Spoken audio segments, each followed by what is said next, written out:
আজকের আলোচনার বিষয়বস্তু হল রাসায়নিক বিক্রিয়া। আচ্ছা, কেক বানানো আর পেরেকের মরচে ধরার মধ্যে কি মিল থাকতে পারে একটু ভেবে দেখুন তো। আসলে দুটোই হলো রাসায়নিক বিক্রিয়া। আমাদের চারপাশে যা কিছু বদলায় তার মূলে কিন্তু এটাই। তো রাসায়নিক বিক্রিয়া আসলে কি? সহজ ভাষায় এটা এমন একটা প্রক্রিয়া যেখানে পরমাণুগুলো নতুন করে সাজানো হয়।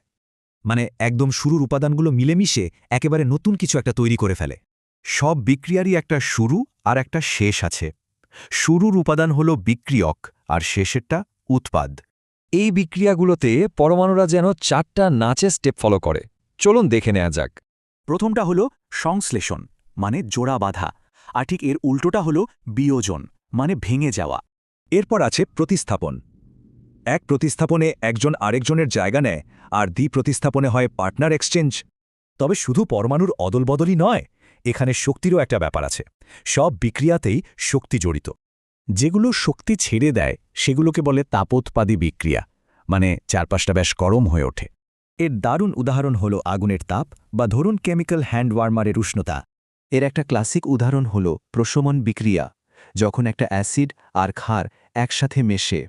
ব্যাপারটা হলো অ্যাসিড আর ক্ষার মেশার পর একে অপরের ক্ষমতা নষ্ট করে দেয়। আর শেষে কি থাকে? একদম নিরপেক্ষ লবণ আর পানি। কি দারুণ একটা ব্যালেন্স, তাই না? কিন্তু এই বিক্রিয়াটা আমাদের বাস্তব জীবনে ঠিক কোথায় কাজে লাগে? পেটের অ্যাসিডিটির জন্য অ্যান্টাসিড, কৃষিকাজ, এমনকি আমাদের হজম প্রক্রিয়াও এটা কিন্তু ঘটছে। মানে রাসায়নিক বিক্রিয়া শুধু বইয়ের পাতায় নেই, এটা আমাদের চারপাশের জগতের একটা অংশ। আমরা যে খাবার রান্না করি সেখানেও কিন্তু এটাই ঘটছে। আমাদের হাতের মোবাইল বা রিমোটের ব্যাটারির ভেতরেও। এমনকি আমাদের প্রতিটা নিঃশ্বাসেও রয়েছে রাসায়নিক বিক্রিয়া। আসলে ছোট একটা কোষ থেকে শুরু করে বিশাল নক্ষত্র, সবকিছুর পরিবর্তনের পিছনেই আছে এই বিক্রিয়া।